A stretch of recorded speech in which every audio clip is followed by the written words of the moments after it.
সাংবাদিকরা যদি দেশের চোখ হয়ে থাকে তাহলে আজকে দেশ থেকে আমাদের তুহিন ভাই কিভাবে আমাদের মাছ থেকে বিদায় নিল, এটা আমি প্রশাসনের কাছ থেকে জানতে চাই।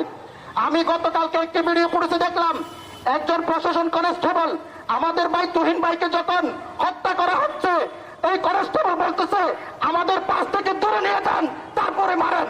এটা কোন ধরনের ভাষা আমরা জানতে চাই এই প্রশাসনের কাছ থেকে। আমরা যখন একটা ক্রাইম নিউজে যাই, আমরা সর্বপ্রথম কর্তব্য যেই থানাটি আছে সেই থানাকে আমরা অবগত করে যাই আমরা অমুক জায়গায় যাচ্ছি, যদি আপনার হেল্প প্রয়োজন হয় তাহলে আমাদেরকে সহযোগিতা করবেন।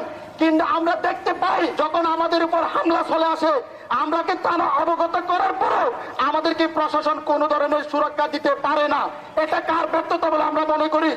আমরা একটা প্রশাসনের কাছ থেকে জানতে চাই, এইভাবে যদি সাংবাদিকদেরকে নির্মমভাবে হত্যা করা হয় তাহলে দেশের বিচার বিভাগ কোথায় গিয়ে দাঁড়াইছে, এটা আমাদের প্রশ্ন।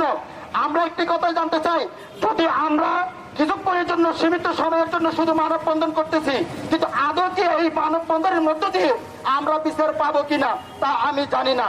তবে আমি মাননীয় উপদেষ্টার কাছে একটি বিচারে চাইবো যে আমাদের তুহিন ভাইকে যেভাবে নির্মমভাবে হত্যা করা হয়েছে, যারা জড়িত সবাইকে বিচারের আওতায় আনার জন্য এই উদ্যোক্তা আহ্বান জানিয়ে আমার বক্তব্য শেষ করছি। আসসালামু আলাইকুম ওয়া রাহমাতুল্লাহি ওয়া বারাকাতুহু।